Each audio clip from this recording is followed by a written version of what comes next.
Akkam jirtu kabajamoo daawwattoota Risaa podcast podcastiin keenya torbee kanas deebi'ee jira. Torban kana namni nuun isinii qabannee dhufne barsiistuu yoogaadha. Heeraan jedhamti. Garuu afaan Oromoodhaan tun taane afaan Ingiliffaadhaan akka nuun qophii keenya har'aa taasifnu amma dhumaatti nu hordofaa kabajaan sinaffeerra. Heeran, welcome to Risaa podcast. We're glad to have you here. Thank you. I'm happy to be here. Yeah, I knew you from 2021, I guess. We met at a yoga center back in 2021. And I find you so interesting. Like, I had a few minutes of conversation with you that day, but it lasted with me for a very long time. I don't think you could remember this, but you recommended a song to me. It's called Gratitude. I forgot the artist, but yeah. It must be, was it India Ari? He was a guy. Okay. I don't remember his name, but Gratitude, that's my everyday attitude. Londrell, yes. Yeah. He was shot a few times and he survived, so he had a near-death experience. Yes. Yeah, you told me the story. I used to listen to that song every day. Yes. I mean, he has a whole album, and every song that I listen to, it's like, it's good to have it on repeat in your mind. Yes. Yeah. It was like some sort of affirmation, you know. Exactly, positive. Positivity, yes. Yes. So when I called you and you said yes to coming and sitting down with me, I was so excited. It's such an honor to have you here. Thank you, thank you. I'm happy to be here. Yes. Thank you. So I'm gonna take you back to the very beginning of it all, and my question is going to be, how did you start practicing yoga? But first, I didn't tell my audience what you do or what you practice. So Heran is a yoga instructor. She's based in Addis, and I think you're the most sought after yoga instructors here in Addis. So my question will be, when did you start practicing yoga for yourself? Okay. I remember my first yoga class. Mm-hmm. To start, I was adopted. So I am born in Ethiopia. I was born in Addis Ababa, Gandhi Hospital. Mm-hmm. My mom is from Debre Zeit. My dad is from Ambo. And, they weren't in a good financial situation. Mm-hmm. So I ended up in an orphanage in Debre Zeit. And from there, I was adopted to the Netherlands by the age of 3. Okay. And growing up there, I always felt different, right? Because I'm black and the people around me were white. And I always wanted to come back to Ethiopia. Did you know that you came from Ethiopia? I did know I came from Ethiopia, but, the image of Ethiopia abroad is very negative. It's like famine, drought, war. Yeah. And so growing up, I thought, like, what we need is, like, trees. Mm-hmm. So I studied tropical forestry. Okay. So I went to university in the Netherlands, and while I was a student, we could do different kinds of sports in the city, and they would give us a student discount. Okay. And then I was considering maybe I should try a yoga class, but I was a bit scared of it because it's a bit, spooky, spiritual, different, weird, especially you can imagine like 25 years ago or something. Yeah. So I asked a friend, and he was like, no, do it. It's very good for you. It's very healthy. Why don't you give it a try? So I went to my first yoga class. And then, we do this deep breathing and very slow movements. And I immediately loved it. Okay. It was love at the first sight for you. At first, yes, at first sight. And then, so over the years, I've had a lot of different teachers. But the thing I remembered was that being in the Netherlands and practicing with old white women, even though the yoga was good, I felt like, I want to do this with my people. Like, my people, we need this. So it kind of became one of my missions, right? Like, I think my first mission was always hearing about famine and drought. I thought the solution is trees, right? So that's why I studied tropical forestry. Oh, you studied tropical forest because you wanted to come to Ethiopia and plant trees here? Yep. Oh, that was a very nice start, Yeah, I mean, it's like, whenever you leave Ethiopia, you become like an ambassador of Ethiopia. And if the branding is all negative, you want to be part of the solution. Yeah. So I really wanted to be part of the solution and just have a positive contribution. And so that's what I did. I completed my university course. I started working here at Addis University, did that for a couple of years, and also learned to be a yoga teacher. So that is the story. And I started my first class when I was 18. This is like 23 years ago. And yoga still every day continues to free me. Yeah. You know, if I have pain in my shoulder, you can heal yourself. And when you have less pain in your body, then you are in a better mood. You are more happy, you are more strong. I'm a better mom if I am pain-free. I see. So yoga helps me in so many ways, also to be more patient, but also to accept where I am, you know? So when I started out doing yoga, I wasn't able to touch my toes, right? I wasn't that flexible. Even though I was 18, like I'm young, whatever, I wasn't able to do that. But over time, you know, I became more flexible. And it's not even about how flexible you are. You don't need to flex it, you know? It's more about learning to love yourself, learning to accept also your limitations. Because the more we love ourselves and forgive ourselves, the more we can be loving towards other people as well. Yeah. And so 23 years ago when I started yoga, it was not something popular. Yeah. I was about to ask you that, you know? Yeah. Even now there are challenges. We're going to come and I'm going to come to that and ask you about it. But 22 years ago, I can only imagine how like different it was or how exotic it might seem. But yeah, and even in the Netherlands, even though it's a very free society, very open-minded, the people there are not religious and they're not spiritual. And so when you do something that is different, you know, it's kind of frowned upon, especially back then. Now, things have changed a lot. Like especially it's gained popularity, right? Yes, especially since I feel like since Corona, since 2020, when people couldn't leave their house. If you can only have exercise in your house in a small space, like what you're gonna do? Yeah. So yoga became more accepted, both abroad as well as in Ethiopia. Yeah. You know, like when you start telling me the story of your adoption and everything, it intrigued me that you wanted to come back here, even though like you were adopted at the age of 3. How did you know like the values of Ethiopian? Like I could imagine that you couldn't remember anything before the age of 3, right? Right. Were there a recollection? Did you have a memory?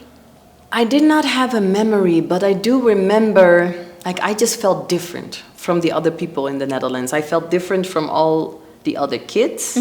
Not only because I was the only black girl, I felt like I was older, more mature. And I think, you know, whenever you're from Africa, you know, I had already experienced a lot before I came to the Netherlands.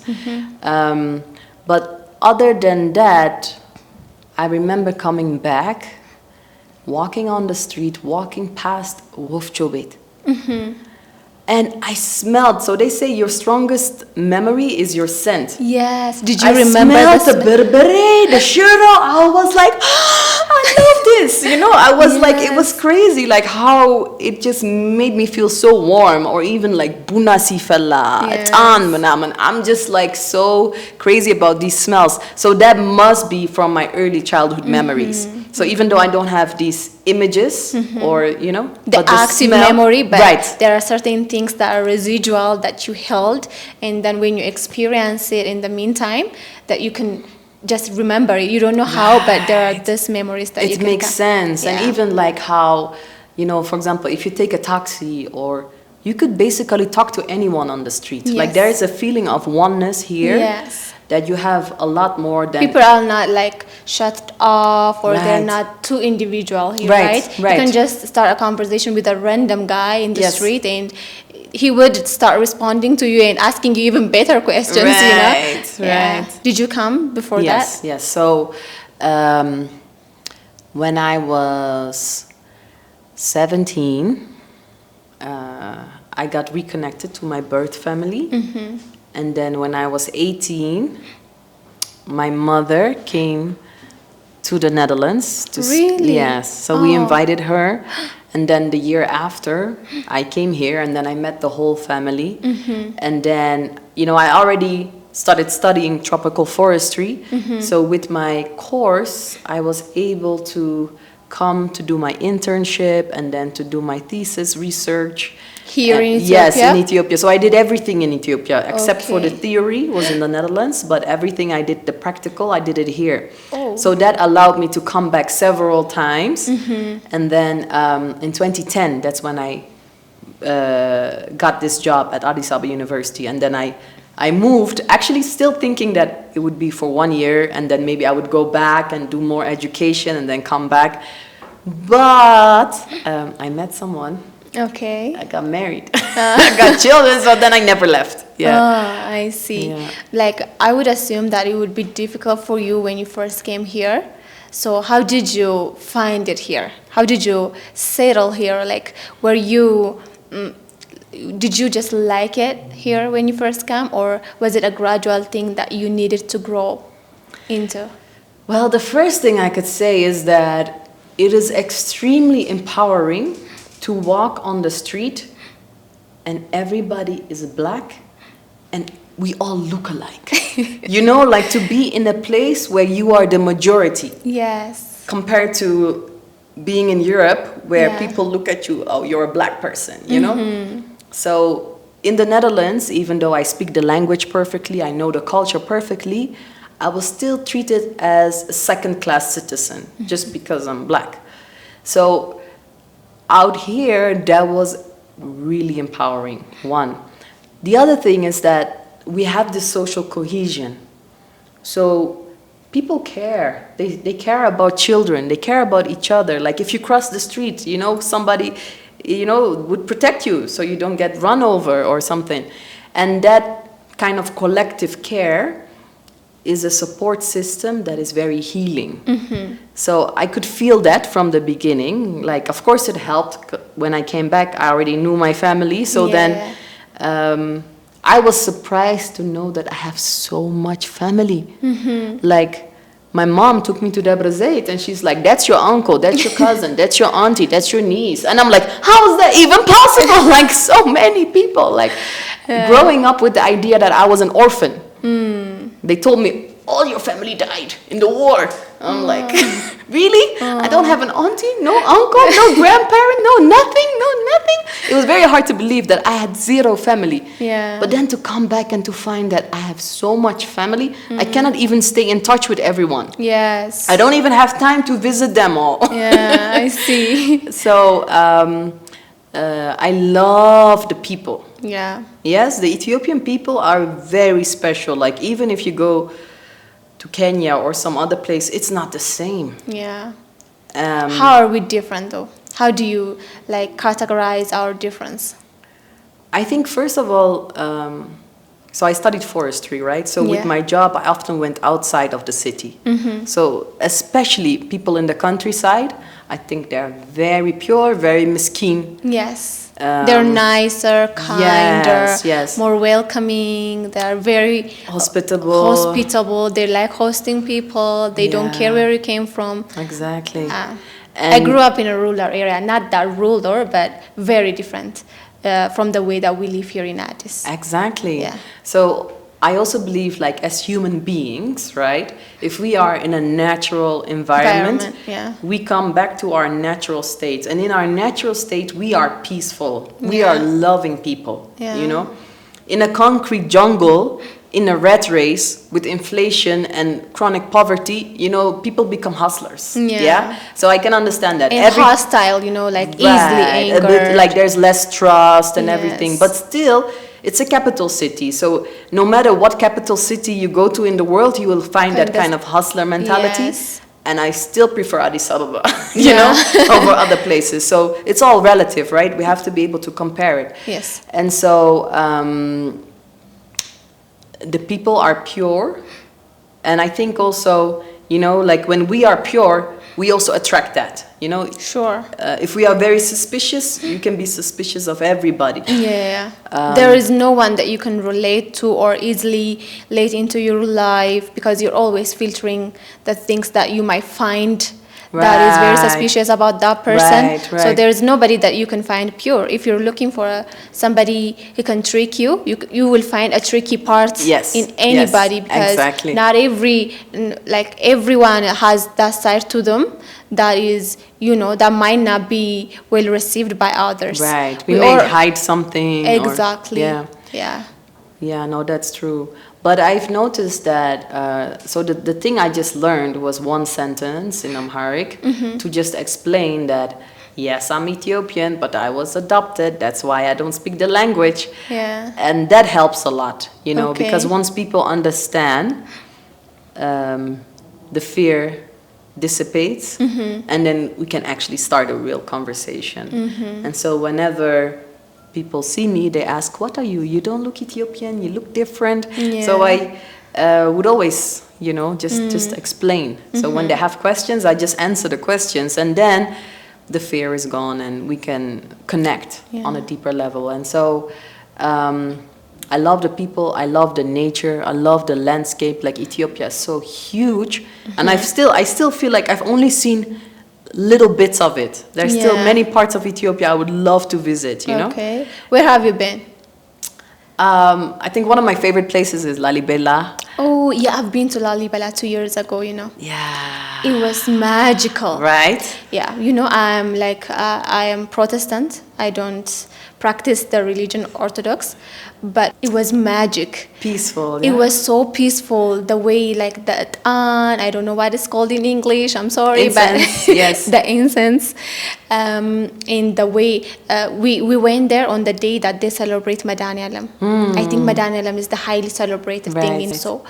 They were celebrating that. There were a lot of tourists, a lot of people, the priests, the deacons, and everyone was there. There were a lot of celebration, and I was so mesmerized. It was pure beauty, you know. Yes. I loved it so much, and I can't wait to return. But, you know, I didn't get the opportunity after that. But it was magical. It's a magical place. Yeah. The energy is different. Yes. Last weekend, I went to Managasha Suba. Oh, I've never been there, but it's so close, right? It's so close by. The air is so clean. The forest is so beautiful. You know, when you hike a little bit, there's a river, there's a waterfall. Like the water is so pure, you can drink it. So it's like we have so many beautiful places, you know, and not every place is far, right? So I love just pure places. So I love also like Windogenet. Okay. But I haven't been, for example, I would love to go to Bale Mountains. Oh, yeah, I haven't been there. I've never been there as well. But I really enjoyed Harar. Harar is amazing. Yes. Even like Tigray, like Garalta, Abratzba, like these kind of places are amazing. Historical places, are there historical places? So mostly I traveled because of work. Okay. Yeah, so related to forestry or my coffee research, I traveled to like Ilubabur. I lived there for 2 years. Yes, I studied high school there, 9s and 10s. Yeah, I love the forest. Yeah, your forest. Oh my God! It starts like immediately from the pavement, you know, like the forest starts like immediately from the pavement of the road. It's so magical. It's so dense. Yeah. So you've been to Yayu. I walked through it. Okay, in order to go to Matu from where I lived, from Nagamt, you have to go through it. That's where I went. That's why I did my research. So your forest is the birthplace of coffee. Oh yeah. Right. Is it? You have wild forest coffee there? In Yayu, in Metu. Like I did research there. Really? So it's a magical place. You know, it's like coffee is spread all over the world, right? It's called black gold. It is. And it comes from there. It still grows in the wild. Oh. And so I love those places. I love Kaffa. I love Jima. Have you been to Ambo? of course. You say your father is from there. My father is from Ambo, so Yeah. I have my uncles, my cousins, my aunties. They're all there. Okay. Yeah. Have you been to Nagamt? That's my birthplace. I have. You have? Yes, I Ah. have. It's been a couple of years, but it was, during that time. Okay. So I think it was maybe 2010 when I was 10, there. Yeah, okay, it's been a minute, but Yeah. um, I bet you if you go back there again, you wouldn't find anything that has changed. It stayed the same. Really? Yeah, that's sad. Why I mean, what I remember then, there were cobblestones and there were also, pista menged. Yeah. But I could imagine that some of those roads have improved. Yeah, sort of. Yeah, I think the main road has been done since 2010, probably around 2014. Yeah. They have done it, but the other things, it should have grown. It's been 100 something years since its establishment, so you could imagine for it to be bigger Right, than it already is, right. but it hasn't changed. I've been there, I don't know, last month after 3 years, and it's the same. I didn't see anything that changed. Okay. Yeah. The other thing I want to say in general, because we would think that, okay, this place or that place must have a lot of money. Like I remember before I traveled to Tigray, people were saying all the money goes there. Yeah. And then I went there, I saw so many poor people, so many poor people, hardworking people, innocent people, And even when you look at Mekelle or something, it's not that impressive, you know. Yeah, right. But I really enjoyed, for example, Bahar Dar. It was quite amazing. I love the developments, what I see in Hawassa. is Yeah, growing. I think I should go. I should visit Awas. It's been on my bucket list for at least 5 years, but I haven't Oh my been there God. yet. Yeah, no, Hawassa, the lake is great. Yes, right. I also love Arba Minch. Okay, never Arba been Minch. there as well. Oh my God. It is so peaceful. Yeah. So beautiful. And the climate. fruits from there are very Oh different, my I God, guess. yeah. And I love to visit Ertale. Oh, I haven't been to Afar. Yes. So there, Ethiopia is so big and it's so diverse, Yeah, right? it is. Like comparing Ethiopia to the Netherlands, it's like Ethiopia is 27 times bigger than the Netherlands. Bigger? Yes. As in a landscape? Yeah, as the Really? whole country of the Netherlands, it can fit like 27 times into Ethiopia. Ooh. And so I bet it's the size of Tigray or some other region. not even that, it's Not smaller than even that. Tigray. Yes. So like Netherlands, from north to south is Addis Ababa, Adama. Are you serious? Yes, that's the whole like north to south. Oh. So in our minds, I know we make Europe very big, Yes. and we make like these cities. They're so big in our minds. Yeah, from the age of 10 up to 12, the city that I wanted to visit was Amsterdam. I read Anna's diary. Oh, Anne Yeah, Frank, and I was so hooked.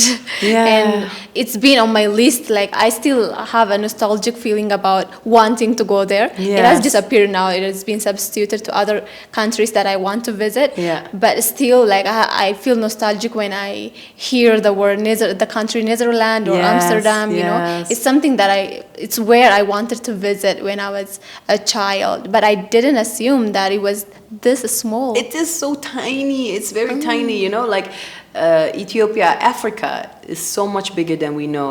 Even when it's being projected on the map, purposely they project it in a way that makes Europe look bigger and Yes. Africa look smaller. I heard that. Yeah, and I heard that's that somewhere. real. Like Because Africa is the Africa is biggest bigger. continent. Yeah. It's the biggest continent, So we have everything. We have all the resources, But unfortunately, we continue to be robbed. Yeah, I know. Even about the map thing that you mentioned, I heard it like 2 years ago or 1 year ago. I always assumed Africa was the size that is being represented in the map, but I Yeah. heard that it's bigger in the way they angled it. Yeah. The way they draw it makes it look smaller than it is. Yes, Yeah, yes, it's yes. sad. But let me take you back to the yoga thing. Right. We've carried on. So you came to Ethiopia and started teaching yoga. What is the challenging part of teaching yoga here? Well, like I said, when I first came, I didn't start teaching yoga. I was working with the university. Yeah. I was working in forestry. But once I got married and then I had my child, I wanted to work part-time. I just didn't feel good leaving my baby. So I reduced my work at the university, and then I started doing part-time things. Yoga is one of the things that I started doing. And I guess initially the challenging part was my own confidence, right? Because to be a teacher, you have to be confident in your own skill, in what you're sharing with the people. So I was lucky enough. There is this other teacher, Deborah, who allowed me to start teaching in her studio. She had a studio before called Tulsi. That's where I started teaching. And initially we were just focused on women. So... How many years ago was it? This is like... now? Yeah. Wow. So I started practicing 23 years ago, but I only started teaching like 12 years ago. So for at least more than 10 years, 11 years, I was a student, just learning from different teachers. So I started in her studio. I was trained actually by this midwife, Regina. She is the wife of the late Dr. Nagaso Gidada. Okay. So I used to work closely with him. Really? A very amazing, He used to practice man. yoga? He didn't practice yoga, but so she's a midwife, and with her help, I gave birth to my children, like naturally. Okay. And she also trained me to teach pregnancy yoga to women. Yes? Yeah. So prenatal and postnatal. And she helped me so much, like she's just an angel in her work, honestly. And also Dr. Nagaso Gidada is just an amazing soul. And so we started this family center together, the Regina Family Center. Okay. So we have this space, and Dr. Nagaso Gidada, he was our general manager until he passed away, actually. So after he became retired, you know, always when he would come to the daycare, like the children love him, you know, and I just always remember him being such a just man, like correct, doing everything properly via the book, always being honest, always being fair, and everybody respected him so much. You know, so it was a truly a beautiful figure, a father figure to have close by, and so yes, she trained me in the pregnancy yoga, and it was lovely to have him around. Yeah. So they definitely influenced my life on a very deep level, and. After she trained me, I also got certified in Egypt. And I got certified in Kenya. But my first training was in the Netherlands and in Belgium. So I learned from a lot of different teachers. I bet it's very diverse, the way it is being taught to you. Because I assume that the African yoga might be a bit different from the European practice. It is. I mean, even the teachers back in the day, when I started yoga in the Netherlands and in Belgium, they used to go to India to study. So the type of yoga they were teaching us was like classical Indian yoga. So that was my first introduction. But I also felt some kind of resistance towards the Indian practice because I'm African, right? So once I found out about African yoga and even about ancient Egyptian yoga, I was intrigued. Like, I think it's important that we read books by Black scholars. And that we should understand that even the pyramids was built by us. You know, was built by people from Kush. It was built by Black people. When you look at the architecture in the pyramids, and when you look at Lalibela, and when you look at Aksum, and when you look at, you know, the Hadia Mariam, there's so many places where we show this excellence in architecture. So we have it, you know? And it's not something foreign, it's not something Arab, you know, they kind of whitewashed it. They whitewashed it and they made it like a Disneyland. You know, they are playing with our heritage. And they're making a lot of money from tourism. And the Black people are very repressed. So when you go to Egypt, when you go to Cairo, you don't see Black people there. Yeah. But Are when there you black people there? and it Do is they a live black there? land, it's a black land, but they have pushed those people out of the city. They're down south, so they call these places like the Nubian villages. Okay. The people you see there, they look like you and me. And then you have people dark, like the Gambelan people. Really? Yes, and they're Okay. Egyptians, but the thing is, they've been pushed out of the best lands. Yes? I see. So The places where people might see them, the cities. right, and also in Egypt, it only rains like 4 days in a year. They have no Yeah, rain. It's a yeah. desert. They 100% depend on the River Nile. Yes. 100%. Even there, if you go to a grocery store, half of the fruit you see there is already rotten. Like we have better food in Ethiopia. We have a better quality of life in Ethiopia. Their climate is not good, but they really depend on the Nile, right? And Yeah. for all They've these, mastered using the river Nile. Like Right. they're geniuses in the way they use it. that's their livelihood. They Yes. 100% depend on it. Yeah. So that water is used for irrigation. So next to the river, they grow their vegetables and everything. And Ethiopian soil with soil erosion and also from Yes. Sudan, it has been going there for centuries. Yes. Right, for many, many, many, many years. Yeah. And so water is going that way. At the same time, like for example, when we look at the Orthodox Church, the papas used to come from Egypt too. Yes. So we have They're ordained by the pastors there, right? yeah, so we have a very old connection also with Sudan. Yeah. And we have to understand that there are more pyramids in Sudan than in Egypt.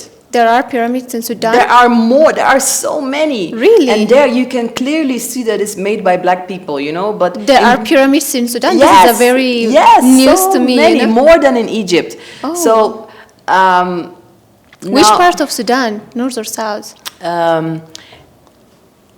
it's like south, and the places where they are now, those places are deserts. Okay. Yeah. So Have you visited that? I haven't, and Okay. also Sudan right now is also in a I war, see. so Sure. it's very Difficult challenging to to go go there. Yeah. So because of the lack of infrastructure, it's not even known as a tourist destination. But tourism is one of the ways that us as Africans, these African countries, we should make more money from tourism, Sure. and we have to Even know. we can see the problem here in Addis. Of course they come, but not in the scale Right. that they should. Right, Because right. these are like registered in 7 wonders of the world. Lalibela Yes. is registered there, right? Right. And I bet they would go visit India. There is also another wonder there. They would go visit there more than they come here because they're not advertised enough. They didn't make it their vision to popularize it enough for foreigners to come and visit it on a regular basis or as they should. Yes, but also we could see that from before Corona and before like the situation and the war and everything, we had a lot more tourism. Exactly. So first, what we need is peace. If we have peace, we can make money. We can have tourism. We can have everything because Sure. Ethiopia has so many beautiful places, right? Like how many times has it been mentioned in the Bible? How important is Ethiopia to Islam? So we see that Ethiopia is at the source of everything. Yeah. And so that means all the other people in the world, they are like our children. Like Egypt is like our daughter. Now, when we look at the pyramids and you look at the pyramid walls, there are these kind of images, right? Like everybody, like if you know that video of Michael Jackson, remember the time, you see them doing these kind of dances. Yes. If you go through those movements slowly with your breath, it becomes clear that it was the first form of yoga. So back in the day, they didn't call it yoga. They used to Okay. call it smaitawi, uniting the upper and the lower lands, or maybe the higher and the lower selves. Okay. So the idea is that when we breathe, in the air we have oxygen, but it's not just oxygen. We have a life force energy that is in the air. Okay. So if you don't get air for about 4 minutes, you lose consciousness, Yes.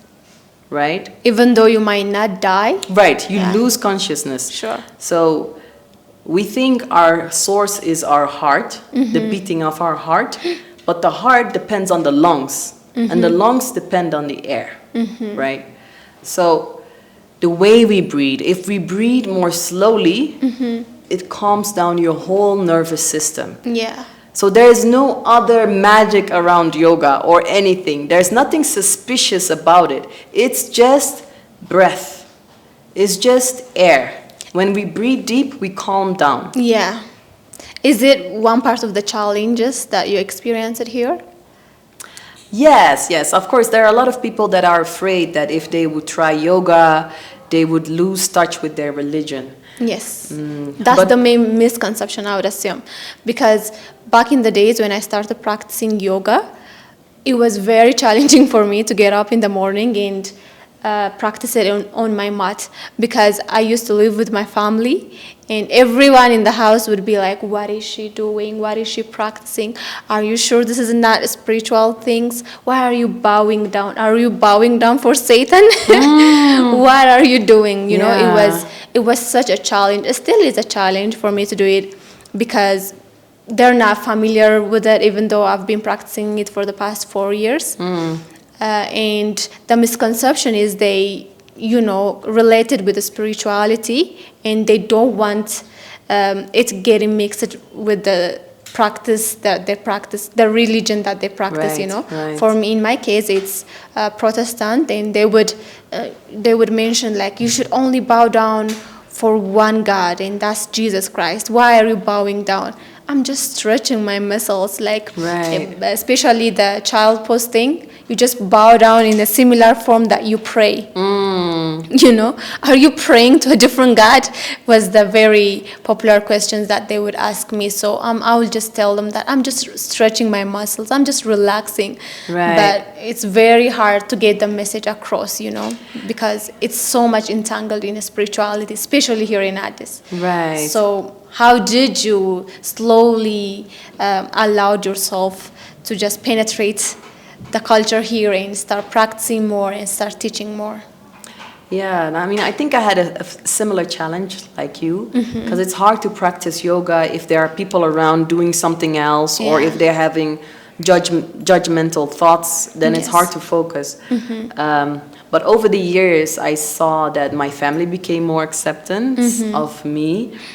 Me learning the language, of course, helped me to integrate more into the culture. And at the same time, it's like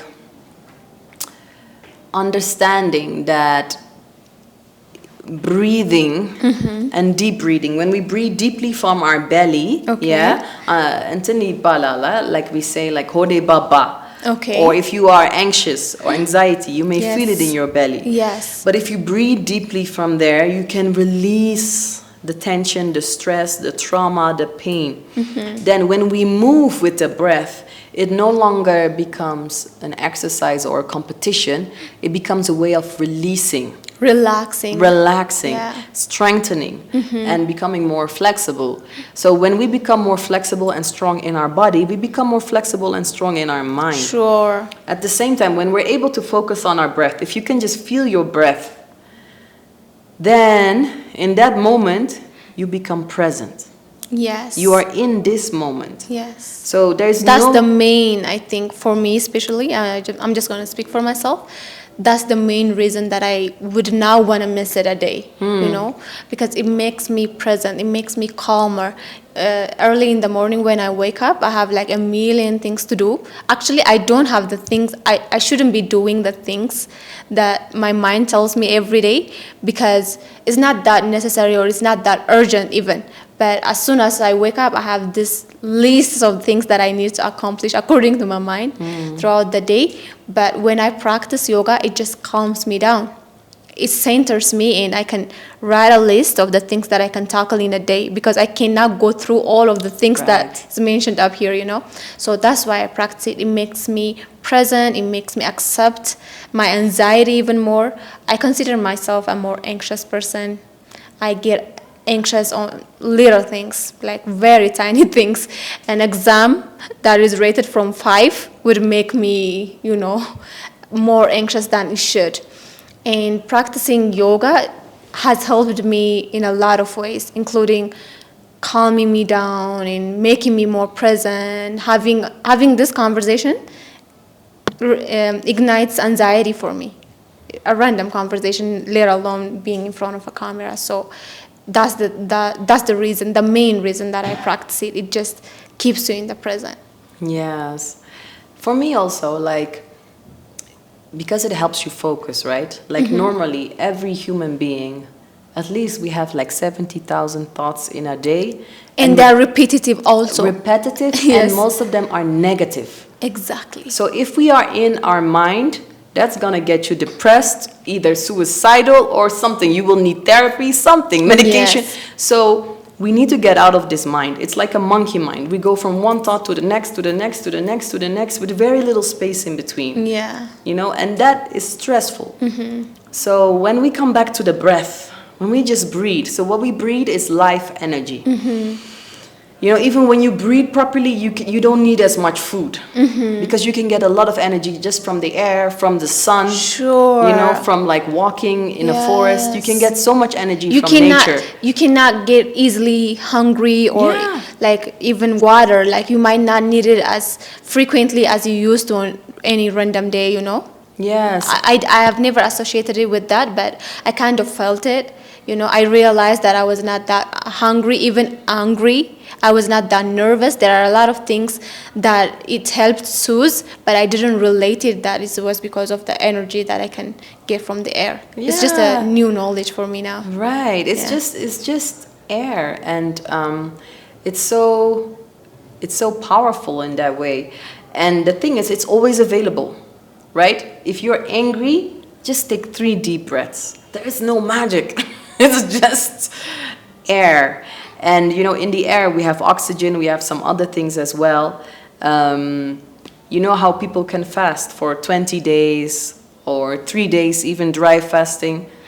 The only thing you cannot fast from is air. Yes. So that is the direct Or life you'll energy. die. Yeah. Do that and you're like, Yes. bye. Even the concept of like breatharians. I think there is a lady in the south I saw on YouTube Okay. who doesn't eat or drink. She just breathes. Yes. And they even yes. took her to some research center. They researched her and they're like, there's nothing. I was so convinced that she was lying. Right. I was so like convinced like there's no way. But I heard that they did a research on her and then she was not doing anything. Yeah. Yeah. So the breath is a real thing. And then the other thing is like for us to remember our ancestors, right? So the people who came before us, our own direct bloodline and lineage. For example, Takla Haymanot, right? He's known for standing on one leg for what, 7 years or something? Yeah. That is like a yoga pose, you know? It's not even that different, you know? So how did he do that? By breathing, you know? It's not, even when we do like sakdat, when we pray and we come up and down, it's a movement, right? The movement is good. Yeah. So now we have kind of separated religion, culture, spirituality, and then we start pointing fingers and blaming each other. But a lot of these things are already integrated. You know, they're already part of our everyday lifestyle.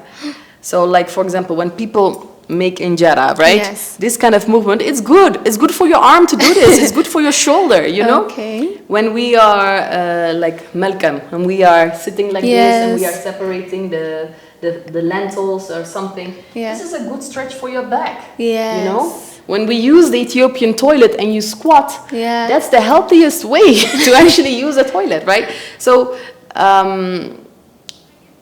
they can be seen separate as yoga poses, but in all honesty, they're just part of our everyday lives already. We should start, I guess what you're saying is we should start embracing it because it's always been there. Yes. We've been squatting for like centuries. Exactly. We've been, you know, practicing religious things for centuries. So we have to embrace this thing and integrate it with the religion that we're practicing. Exactly. We don't have to separate it. We don't have to. I tell people just be you, practice the religion you're practicing and use this as a physical exercise. Use this to stretch your muscles.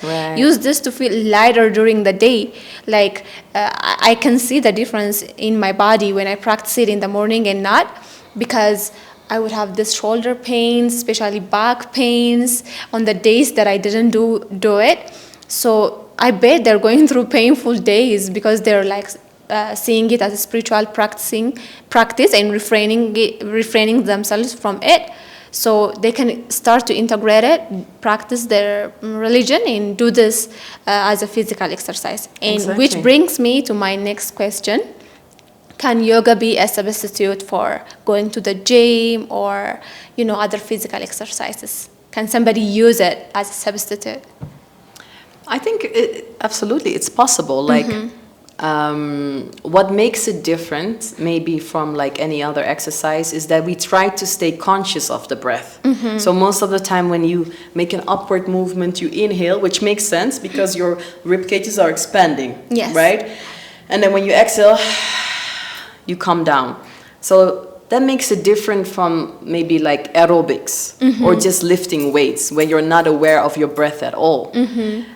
But a lot of these movements, they are meant to make you stronger and more flexible. And in a gym, right, there are mirrors everywhere. Yes. So we may look in the mirror, and then it's all about like how you look. Yes. So it's how externally you are being perceived. Yes. Whereas the true power comes from within. Sure. Right? 100%. So when we do yoga, we close our eyes. It doesn't even matter what it looks like. Your movement doesn't have to be perfect. It's not a dance. It's just about, what do you feel when you do this? Oh, if there's some tightness here, maybe you need to circulate it a few times so you can lubricate the joint. You can release what was tight. And also, like when we are doing an exercise and we at the same time are thinking negative thoughts. Yes. Like, for example, if I'm doing sit-ups and I'm like, oh, I hate my burj, I hate my Yeah. burj, Yes. that is not really gonna make you feel better. Sure. You will still... You're like, your self-image is not, you didn't do the inner work. You didn't believe in Right. yourself that you could do it. You just took somebody's suggestion and hated on it, and, it might disappear, but the internal work still. Right, you might still not be satisfied. Sure. Right? So it's important to combine it. Yeah. To like think positively, to breathe deeply, and then move consciously. So you can do yoga in a gym, you can do yoga anywhere. But it might be more difficult when people are watching you with like some kind of judgment. I'm not saying it's impossible, because I used to do it. Yeah. And it's possible, but in order to feel free also, like most of the time, I teach just women. Okay. Sometimes I have men joining. Yeah. But some of On the classes that I joined you, I think I saw some men. yeah. So some classes men are allowed, some classes men are not allowed. Especially when women are pregnant, Yeah. they may not feel confident about their body, how it started changing. And then some of the movements, like, are like, for example, if you see a cat stretch, right? They stretch their spine. The cockles. Yeah. And so that kind of stretches is good for us too, Yeah. But then when men are watching you, it might make you feel uncomfortable. So for that reason, it should not be sexualized. Yes. It has nothing to do with that, right? We are just moving in order to free any blockages. Yes. So that the energy can flow, and that, in ancient Egypt, they say you are as old as your spine is. So if you are able to twist it, if you're able to stretch it, if you're able to move it, your young. spine connects your limbs to your brain. So it's a mind-body practice. So we want it to be connected properly. Like if you're sitting here, can you feel your big toe? Like from the inside. You can bring some awareness there. Like if there's pain somewhere, you could just think about healing. Yeah. And you can send some positive vibration anywhere in your body. So there are many ways that we can self-regulate, we can self-heal. And just to come back to the point of religion, like I'm Orthodox, and in my house, you see like crosses everywhere and Mary everywhere. And if my mind is focused, I can focus in my prayer. Yeah. If my mind is all over the place, how is my thoughts or my prayer even going to reach anywhere? So I feel like yoga helps you to be more centered. And indeed, like it means to yoke, right? To bring into one. But what does it bring into one? Your thoughts, your actions, your words. Thought, action, and word. Yeah, so if we can be honest, right? If we can honestly speak what we think and do what we believe, you are more powerful than when you are divided. If you can bring your mind, your body and soul into one, It's all about unity. yes, Yeah. yes, you are more powerful because you're being true to yourself, right? Yeah. I feel like in our society, you may have to behave this way in front of your parents, and then that way in front That's of your the way friends. we're taught. And That's that the way we're taught. Yes, in work, and then Yes. this way in school, and Yeah. then it becomes so difficult because there's Yeah. so many behavioral codes. Sure. They tell us that, like, they make sure that we behave differently in different circumstances, you know. They would tell you, you don't have to act this way when there are guests in the house. You don't talk to that to your mom. You don't talk to that to your dad. Like, when you go out, make sure you do this or that. When you're at your friend's house or relative's house, make sure you're not eating the same way that you eat at, at your home, you know. Right. That's the way we're taught. That's the things that they want us to value. Right. But it makes us very, you know, not one with ourselves. It makes our mind very busy. It makes us, you know, I don't know. I cannot describe it well enough in English. Unsure, insecure. 100%. 100%. You cannot just be true to yourself. Yeah. And you don't know, like, sometimes it would bypass each other, and then you start acting one way in different circumstance, and then you would feel guilty about it. Oh, I should have made sure that this shouldn't be said at this circumstance, you know. So it makes you very insecure. Even as an adult, you would grow into that. Adults are like big childs, right? Yeah, we're all just 5-year-olds inside. Right. So it's very challenging in adulthood, even more challenging in adulthood, I would assume. right. Yeah. And you know, for me, I feel like, imagine if you are in the presence of a king or a queen. Yeah. Right? Imagine their presence is around all the time. That means I should be polite to my children. I should be kind to my Saratanya. I should be friendly to a beggar on the street. Yes. Not just because so many lal. It's just like, this is a practice for yourself. Like, the Most High is watching you every day, every second of the day. Yeah. And he knows your heart. Yeah. So you cannot fake it there. Yeah, like if your heart is pure, I think that's what it's all about. Like keeping your heart pure, keeping your heart light. Yeah. And doing the thing that's right, regardless of who's there. Yes. Trying to just do the right thing. And of course, sometimes we may be out of control. Like, you might be angry, or you may lose it for a moment. That's being human. Right. You cannot just be perfect all the time. Nobody can be perfect. Yeah. But then, if you can come back to your breath. Yes. You can apologize. Like, sometimes I shout at my children, and then, like, really, literally, like 10 seconds later, I'm like, okay, sorry. But you shouldn't do this. So the breath brings us back to the presence. Yeah. Yes? The more we stay in this mind, the mind has been conditioned with a lot of negative things. Sure. So we want to come out of the negativity. We want to be positive. We want to be loving. Yeah. So I think we're coming to the end. Yeah, we've had a very beautiful conversation, and I would want it to continue, but because of our time, we should start closing up. I guess one of my last questions will be, is there a practice, a mini version of yoga practice that you can tell my audience that they would start familiarizing themselves to yoga? Because when I first started practicing yoga, I read a book by Jay Shetty called Think Like a Monk. And he mentioned a 4-minute or 4-second meditation practice. And I started doing that, you know. I read the book, and he was insisting in the book, like, try this now, immediately after you read it. And I did that. I was in an office back then, and I practiced that, and I was like, start getting curious about it, you know. So is there a mini version of yoga that you can show them or tell them that they will start familiarizing themselves? Sure. What I would think of is, like, you know, loosening, relaxing your muscles and freeing your joints. So even if you're sitting on a chair, for example. Okay, we can do it together. All right. So one of the things you could do is just like to loosen your neck. When you breathe out, you could slowly move your head to the side. Inhaling, coming to the middle, exhaling to the other side.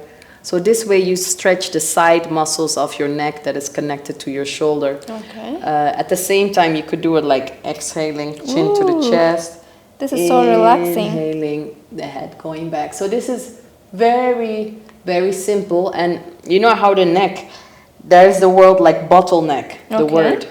So if these channels aren't open, then tension gets blocked in your shoulders and you get neck pain, shoulder pain, back pain. So this is very simple. And then in the same way, it's like your shoulders, right? Like even when you look at our dances, there is a lot of fascista, right? Yes. Like it makes a lot of sense. Like Ethiopian dance is actually perfect exercise. Right? Yeah. Because we use like the shoulders, and then in the south it's more about the hips. Yes. So every part that has a joint, you can just circle it, right? Yes. Like your ankles, it's good to circle it. Your hips, it's good to circle it.